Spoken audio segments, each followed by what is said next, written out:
Welcome to the Crimson Engine. My name is Rubidium. Today we are talking about what it takes to succeed in film and how you learn those things. Because, at least personally, a lot of the things that shaped me as a filmmaker didn't directly come from filmmaking. I didn't learn these things making movies that I then were able to apply that made me able to make more movies. They came from things outside of filmmaking, and then I integrated them into my career, and that is why I met with the success that I was lucky enough to have found. I believe the reason for this is that you aren't filmmaking that often as a filmmaker. Maybe you shoot once a week. That's great. Maybe you shoot every couple of weeks. The real deal, the feature filmmaking or the documentary making, might happen a couple of weeks a year, maybe a couple of days a year.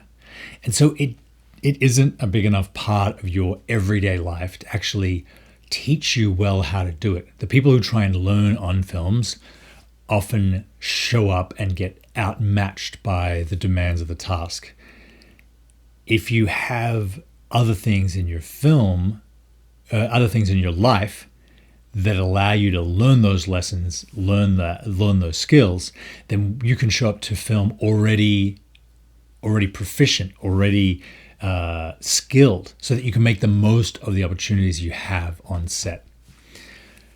These are things like composition, which I learned from painting and from photography. Things like organization, which I learned running a business. There are things like being calm under fire when things go wrong, keeping your head in a crisis, which I learned personally from sailing and being in bad weather or having lines jam and having to cut things free or having man overboard. These are times that put intense stress on you, and you have to take that pressure and that stress and those emotions and kind of put them to one side and get the job done. Had I not had that experience sailing, I don't think I would have been able to do it on set or in production or in meetings. And so having a richer, fuller, more interesting life, having hobbies and having different things that you do can teach you things that pay off in your filmmaking. So today's video is going to be about the things that you can do to put yourself in difficult, interesting, challenging places so that you are able to respond better when that happens in your everyday life. This can be tough. No one goes out looking for something hard, unpleasant, uncomfortable to do. You don't, go camping hoping that it rains and your tents get washed out and that you have to restake a tent and try and get back to sleep at 2 a.m. in pitch blackness. No one goes looking for that. But if you hike enough and camp enough, you will have that experience before too long. And as much as it sucks and as much as it is really uncomfortable, it teaches you that a lot of things can go wrong, and you can still have a good time. You can still deal with them. You can laugh about them. You will not be defeated by adversity. I really do believe that all the things worth having are on the other side of hard. And while you don't want to rush into the most difficult thing you can find, you will encounter difficulty and you will learn lessons from that difficulty. So hobbies like sailing, martial arts is a big one.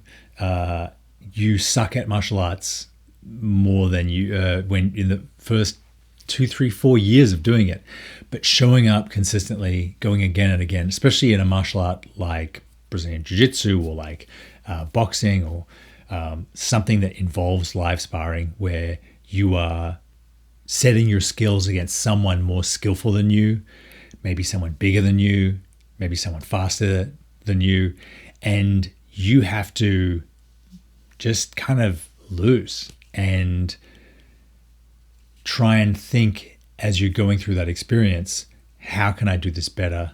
How can I recover? You have to place yourself in situations that involve a lot of stress. Good stress, not chronic stress, you're worn down, but good stress of like heightened emotions, heightened stakes, intense feelings, and be able to know that the world won't end, that the round will end. You'll get to shore if you're sailing, you'll find shelter if you're hiking, and you'll be able to collect yourself, make a good decision, make a bad decision, but make a decision and recover from that and go out and try again. Hiking and being in nature has taught me a lot. Being able to switch off my brain and just appreciate what's around me, appreciate what I'm experiencing, feel part of a larger whole, feel part of something greater than myself. I think without that escape and to be trapped in our own thoughts and feel so isolated from a wider world can be really difficult to endure. It can really wear us down. And so being able to spend time in nature each day, to exercise, to reflect, to meditate, that's essential. It's essential for filmmakers, essential for creatives, essential for artists. Being able to go somewhere and take photographs, take 500 photographs and not get a single decent one, and think, okay, I now know what I don't want to do. I'll come back again with a better idea, with more energy, and know that it didn't cost you anything. It cost you the price of getting there, or maybe the $100 for a model, or a couple $100 for a location. You want to build these lessons into your filmmaking, so that when that can happen to you, that you've honed your skills, you've honed your emotions. You're not, like I see student films, the stakes are incredibly high. People think if their film doesn't get into the Oscars because they've spent all their money on it, they're going to be a failure. When I went to school at the University of Melbourne, and a lot of my friends went to VCA in Victoria, there was a big film program there. That's when things were on 35 mil. Every year in the third year, there was someone who would mortgage their house to make a feature film or even a short film that would put in, $30,000, $40,000, $50,000. This is back 20 years ago, to shoot on film, thinking that movie was going to launch their career.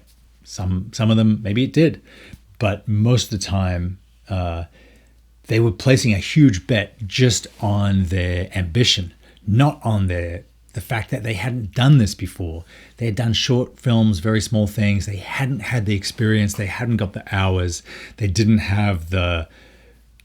know how what they would do in preparation would translate into what would happen on set, and how that would translate into what actually would happen in post, and then how they would get that movie out into the world. They were just saying, it's me, I'm important, I have a great idea, I want this to succeed, it has to succeed. There are so many ways that we, in our everyday life, can build skills that are good to have regardless of what we do with them, that make us better people, that make us more complete humans, that make us happy and healthier. One of them is getting a ton of sleep every night so that we wake up refreshed, so that we're creative, we're resourceful. These people, I see them all the time who are Stephen Colbert was just canceled. His show is on at 11:30 at night. I have no idea what people are doing up at 11:30 at night watching television. I'm shocked that as many people watched it as did, because it seems crazy to me that you would forego half an hour of sleep I mean, I like Stephen Colbert. He's really funny, but the idea that that's more important than getting rest is insane to me. There is a great quote: "Everyone has the desire to win. What's rare is the desire to do the work to prepare to win." And that's really what we're talking about today. To learn the lessons, to shape your life, to confront adversity time and time again, to learn the lessons that it has to teach you, so that you know going into a big project that whatever it throws at you, you can handle, because you have handled things like that before, because you've put yourself in difficult positions. You've taken on a lot. You've grown businesses, or you've worked in advertising and directed TV commercials, or you've done 200 music videos, and you've come across all the things that you're going to need when you are making your film. I think that's what so few people appreciate. They think they can get through just on hope. They're like, well, other people did it. Why can't I do it? And that's true. Other people have done it, but you only see the final film. You don't see everything behind the final film. You don't see the what they might have gone through, the crucible that they have passed that prepared them to make those decisions under pressure. A couple of weeks ago, I did a podcast about being a more interesting person, living more life so that you had more to give into your films. And that was purely from a creative point of view. If you haven't lived out in the world, met people, come across their problems, see how they solve them, see how they balance things, you won't be in a good position to be able to share something worth sharing with the world. This is the other side of that coin. This is, unless you have consciously gone out and found difficult situations that you have then dealt with, you will not be in a good situation to face the challenges that a feature film brings. It's the same as, sailing a 50-foot boat. If you haven't put in hours and hours sailing a small little boat and hit the rocks and lost the main sheet and had to paddle ashore, you haven't capsized, you haven't had the tiller get stuck, or been able to pull up the dagger board, and then thought your way through those problems with seconds before you hit the rocks or did damage, whatever it was. If you haven't faced that pressure, how will you expect to face it when the stakes are 10 times as high, when you're sailing a much larger boat with more lives on board, in more difficult weather, with other boats that are worth millions of dollars either side of you? If you just dump yourself into that scenario, you are going to feel like a fraud. You are going to have imposter syndrome. And when things hit, you're going to probably freak out and panic or freeze or whatever it is, or overreact, start screaming at people. Everyone's like, what's going on? That happens every day on set because people don't know what they're doing. They don't understand how things work. They dive in without knowing and get over their head. So this doesn't need to be, I'm not telling people go out and do something that you don't like doing so that you suck at it and it, you encounter all sorts of problems and solve those problems so you can solve problems later on. Not in the slightest. You pursue your passions. I mean, for me, sailing, martial arts, hiking, archery, music, these things have been in my life for decades, and I wouldn't be who I am without them. But they each contain risk. They each contain something to difficulty. You don't progress in them without learning lessons, sometimes the hard way. I love the definition of an expert as someone who has made all the mistakes within a very narrow field. And that's definitely true of me in filmmaking. That's true of me in photography. That's true of me in sailing. I'm still making a lot of mistakes. I try and sail every day in the summer. There's not much wind today, but I may get out there. And it means that you you get to have all these other things that you draw from, that you have experiences about, that you have, that inform your life, that you're constantly learning. And that makes you someone that has something to say, that isn't just making a film that's derivative, that is just like everything else out there. You're telling a story, you're making a connection, you're creating a bond with an audience because you have an authority in a truth that you've discovered and earned. I hope that helps someone out there to get out of their studio, go out and seize life by the horns. It's really worked for me. And I think no matter what's coming down the pipe with AI and new technologies and new streaming, we're always going to need interesting people telling compelling stories. So go out and get as interesting as possible. Thank you very much for watching. I will see you next time.